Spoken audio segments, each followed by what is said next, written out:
What's going on, guys, and welcome back to another video with my RSX Type S. I recently installed a Kraftwerk supercharger kit, and the car is now producing about 300 horsepower at the wheels. And the 60mm exhaust I had on the car is just not keeping up. So I'm going to be building a custom 3-inch exhaust for the car. But before that, I have to start it to move it, and it doesn't have an exhaust on it.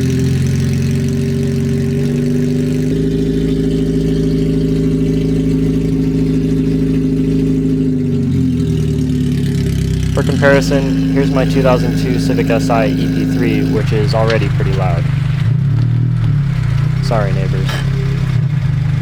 So the exhaust I chose to go with is a K-Teller 3-inch mandrel bent exhaust pipe system. The cool thing about this is you just get the piping, which has already been bent and ready for you to install whatever muffler and resonator combo you want. Also, I picked up a nice V-band for the muffler section. So this kit is very customizable, and that's why I chose it. I went with a vibrant resonator and muffler combo and a universal tip. So, with the exhaust already off of the car, first step is to get the car in the air so that I can get under there so that I can see what I'm working with. Which means, of course, I had to start the car again to get it up onto the piece of wood that I used to get the jack under the car, which was really loud again.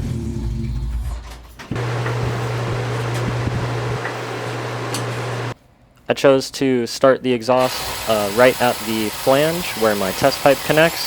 So you can see here I'm sawzalling off the original test pipe. And I thought I would be able to use a reducer pipe, but it turns out my test pipe is actually a 2.75 instead of a 2.5. So I went ahead and just fitted up the first section of the exhaust right up to the flange. And basically just seeing how it fits with the tunnel under the car before I weld it straight onto the flange itself. Then I brought the flange and the pipe out and continued to weld the rest of it once it was tacked in place. I'm not a professional welder by any means, and I actually just have like a really crappy Harbor Freight welder, but I managed to do an okay job with this project, and I'll walk you through how I did that. Now that the first section was welded onto the flange, I went ahead and fitted up the second section and tack welded it into place so that I could go ahead and finish up the weld once again off of the car, because it's really hard to get in there when it's on the car. It's better to just tack it while it's on there, take it off, finish the weld up. So you can see obviously this is MIG welding because of all of the slag that's flying all over the place. This is the cheapest form and ugliest form of welding, but I managed to make it work for me. So I'm just going to have to live with some ugly welds. After mocking up the third and final piece of the exhaust, I went ahead here and started mocking up how the resonator is going to fit. It's a pretty wide resonator. It's the 5-inch diameter vibrant resonator, so you really have to make a lot of room for it. And here I am making the cut for the V-band. This is the only way you're able to take the exhaust off of the car, because otherwise the suspension stuff would get in the way, and you wouldn't be able to remove the cat back section of the exhaust if you wanted to. So you have to have some kind of flange here. I went with the V-band because why not? They're just nicer, easier, and they make a really satisfying click when they go together. I recommend V-bands. This is the first one I've ever used, but I don't think I'll ever go back. They're just way nicer than regular flanges. So you can see there I was trying to hold it in place without burning myself for the first tack, and then I go ahead and continue welding around once it's in place. And one really important thing when you're using a MIG welder, or any welder in fact, you really want to make sure that you are completely penetrating through the metal. So I included this shot because you can see right about there, you can see the burn actually going through the metal. It's completely melting through to the other side, which means it's going to have a stronger weld because it's not just the surface of the material that's holding it. So now going ahead, tacking on the second one, and then fully welding it all the way around. I didn't want the power setting on my welder to be too much to where I melted through, but at the same time I wanted to fully penetrate the metal, and as you can see here, I did a pretty good job. If I do say so myself, this is probably one of the cleaner welds I've ever made, and I was really happy with it. The V-band material seemed to be a little bit higher quality, so that's probably why the weld is better. Now, I tried using one of these exhaust pipe cutting tools, which is basically a chain with a bunch of cutting discs on it, and I went at this thing for about 30 minutes and I didn't really have much success. It started to cut through, but I just couldn't get it to go fully through the metal. I don't know if I was doing something wrong, but as you can see here, I'm getting frustrated, breathing heavy, and I eventually give up. And it's created a ridge, but it's, like I said, not fully through. I don't know if I'm using it improperly, but didn't work out for me. Okay, now this was one of the scariest moments I've had with the car, and I'll just let you guys watch.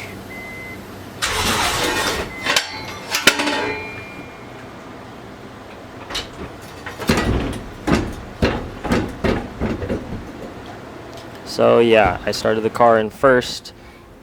Not my brightest moment, but as you can see here, definitely stressed out after that one. That would have been really ugly if I didn't catch it in time for it to fall off the jack stands there.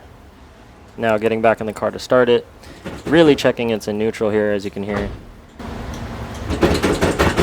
And this is basically just a 3-inch straight pipe at this point.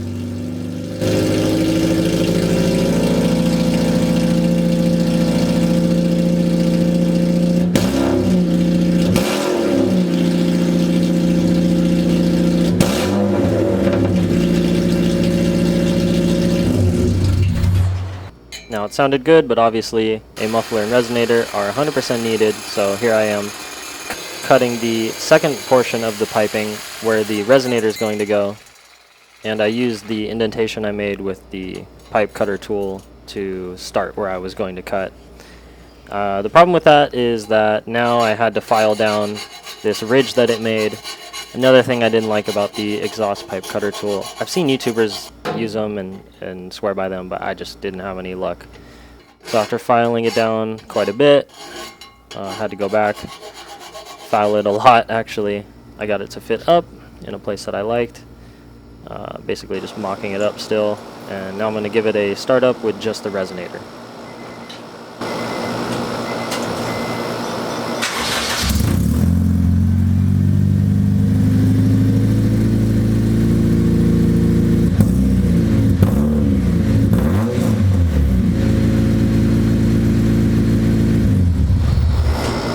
Now while that sounded better than the straight pipe, it's still way too loud, so we need to go ahead and start working on this final section, which includes the muffler. This is the suspension stuff I was talking about earlier. Basically the sway bar, the lower control arm, it has to go over that. So it's kind of a challenge on the RSX platform because, as you can see, there is not a lot of room, so I shoved a ratchet to space it from the sway bar. A lot of exhaust will hit the sway bar, and it just is really annoying to listen to while you're driving. So with it in a good place, I'm now tacking the back side of the resonator in, and then the front. Going ahead and making sure that it's not going to move on me. Now I'm fitting up the hangers. It's kind of an awkward spot because it's right on top of the resonator. Now I'm cutting the hangers so that I can go ahead and install them. Yeah, like I mentioned, kind of an awkward spot because now I have to weld onto the body of the resonator, but those are the two hangers in place, ready to be tacked up. So that's what I'm going to do here. That's the first side. The second side was really difficult. It's in a very, very awkward spot, so I'm basically just hoping and praying that I'm welding in the right place here, and then I'm going to take it off the car and make sure I do a better job. It ended up moving on me. The tack didn't hold, so I was able to see where I was tacking it, and I went ahead and finished up the weld on it so that it wouldn't move anymore. You can see the hanger glowing there. That means I balanced the heat pretty good between the two because I don't want to burn through the resonator, but I still want to have a good weld. Now finishing up some of the welding on the front and the back of the resonator. Alright, so this is the final product on the resonator. Pretty happy with it. Like I said, not all the welds are the best, but they hold and they are strong, so that's all I care about. Fitting up the V-band now to see where the exhaust is going to fit. And I kind of skipped forward here, but I'm currently mocking up the muffler with the tip so that I know where to weld the muffler hangers. There's 2 of those as well, and they both also have to be welded onto the body of the muffler. So that's what I'm doing here. With it all mocked up, doing some tacks. So now my hangers will stay. Now welding the last piece of pipe onto the muffler, and then finishing up the welds on the hangers. And then off camera, I took the entire thing off, finished everything up, and now it's time for the final test fit. There we go. Oh, I forgot to cut these off.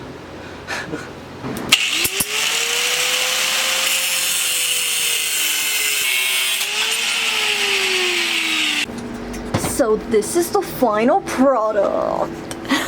This is what it looks like inside, guys, if you guys are wondering. Are you recording? Yeah. So yes, I apologize to everyone for my girlfriend ruining my video, but here's the first startup.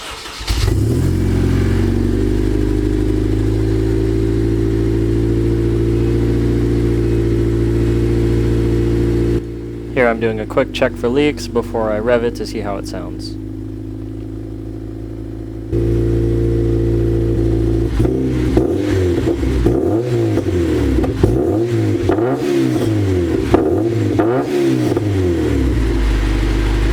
As you guys could see, it has a great tone. It is a lot quieter now with the muffler, and still not too quiet, but I think it's perfect in my opinion. Alright guys, now on to the part you've all been waiting for, and be sure to let me know how you think it sounds in the comments down below.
Alright guys, once again, I'm really curious what you guys think.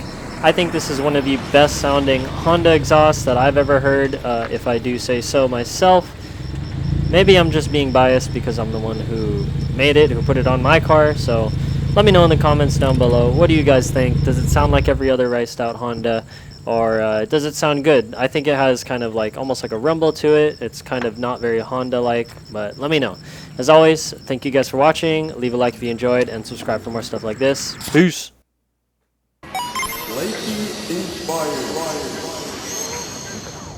Fight.